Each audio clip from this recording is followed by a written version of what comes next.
back, boys. Welcome back. Thanks so much for tuning in. As always, it's Claytano, and we are going to be taking a look at the PUNGBAEK post second buff, third buff.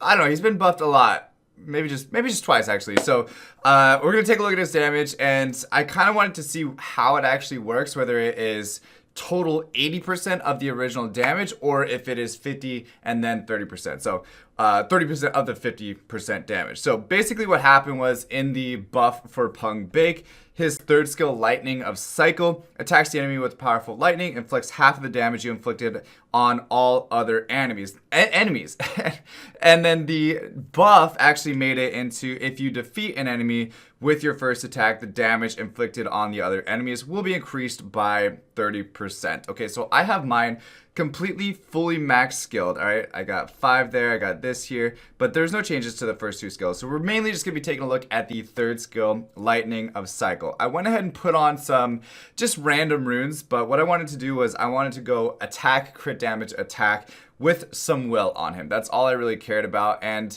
I can obviously get better stats on it, but really the main point of this video is to just check the damage percentage wise.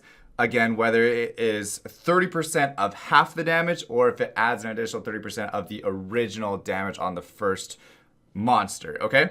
So the runes that I have, just so that way you guys know where I'm starting from, I have attack percent with crit damage and attack. All right, now mainly I'm probably going to use PUNGBAEK in Guild Wars, so that way I can nuke one unit down and then it does a whole lot of damage to the other ones. But what I want to do is actually just bring him into TOA. This is where I kind of do all of my testing, so that way it allows me to not waste energy, right? So I'm going to go into Trial of Ascension. I'm actually going to go to normal, and then I typically scroll down to like 61. I don't know why, but this is something that I like to do. So I'm going to get rid of those. I'm going to give myself the attack leader just for the, just for the giggles. I'm going to bring the Galleon, and then with the PUNGBAEK. So that's all I'm going to bring.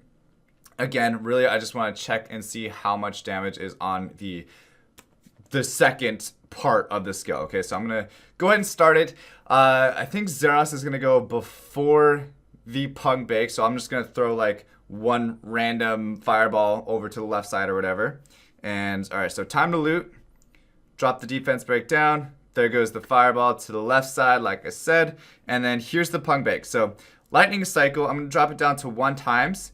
And I'm going to put the first one onto the middle unit there, which is that light Jack-in-the-Box. All right. All right, so 60,000.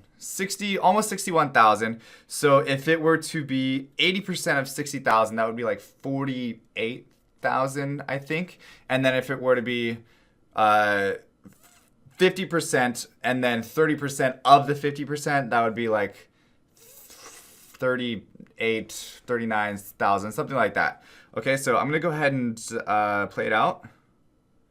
All right, so it is unfortunately 30% of the 50% if you kill a unit, but it is much closer to basically just nuking out the entire team with your with one skill, just with killing one unit. It's almost like it's obviously guaranteeing you the amount of damage on the other units, but instead of being 30,000, you gain an additional 30% of the 30,000, so it gives you another 10,000. It's actually pretty sick, guys. It's actually pretty sick. I'm not sure how viable it's going to be, whether that 30% extra is going to be like a crazy amount or not, because most people are already doing a lot of damage where they were going to be killing the unit anyway. So this is almost just an added bonus extra on top of things that, we didn't really ask for. Nobody really asked for another PUNGBAEK buff, but I guess they figured that he still needed it.